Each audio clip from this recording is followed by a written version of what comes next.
ಒಂದೊಂದು ಸಮಸ್ಯೆಗಳಿಗೆ ಒಂದೊಂದು ರೂಪ.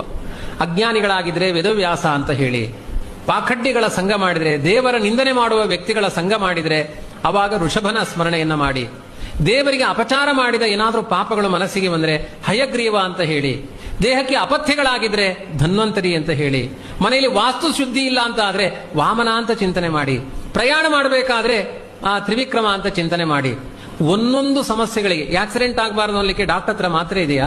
ನಾರಾಯಣ ವರ್ಮ ಪಾರಣೆ ಮಾಡಿ, ಪ್ರಯಾಣ ಮಾಡಿ, ನಿಮ್ಗೆ ಯಾವ ಆಕ್ಸಿಡೆಂಟ್ ಭಯ ಇಲ್ಲ. ತ್ರಿವಿಕ್ರಮ ರೂಪವನ್ನು ಸ್ಮರಣೆ ಮಾಡಿ ಹೊರಡಿ, ನಿಮಗೆ ಆಕ್ಸಿಡೆಂಟಿನ ಭಯ ಇಲ್ಲ. ಮೂಲಭೂತ ಸಮಸ್ಯೆಗಳಿಗೆ ಚಿಕಿತ್ಸೆಯನ್ನು ಕೊಡುವ ದಿವ್ಯವಾದ, ಬಹುತೇಕ ನಮ್ಮ ಪುರಾಣ ಪ್ರಪಂಚದಲ್ಲೇ ನಾರಾಯಣ ವರ್ಮದಂತಹ ಸ್ತೋತ್ರ ಮತ್ತೊಂದಿಲ್ಲ. ಸ್ತೋತ್ರ ರಾಜ ಇದು.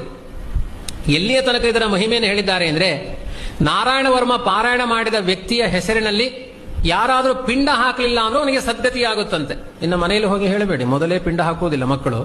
ಎಡ್ಡೆ ಅಪ್ಪ ಈ ನಾರಾಯಣ ವರ್ಮ ಪಾರಾಯಣ ಅಂಪಲ ನನ್ನ ಪಿಂಡ ಹಾಕು ಪಾಡೋರಿ ಅಂತ ಹೇಳಿಬಿಡ್ತಾರೆ. ಹಾಗಾಗಿ ಇಲ್ಲಿ ಹೇಳಬೇಡಿ, ವಾಸ್ತವ ಅದು.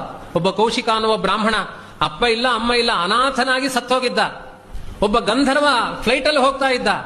ಅವನ ಫ್ಲೈಟ್ ನಾರಾಯಣ ವರ್ಮ ಪಾರಾಯಣ ಮಾಡಿದ ಕೌಶಿಕ ಬ್ರಾಹ್ಮಣ.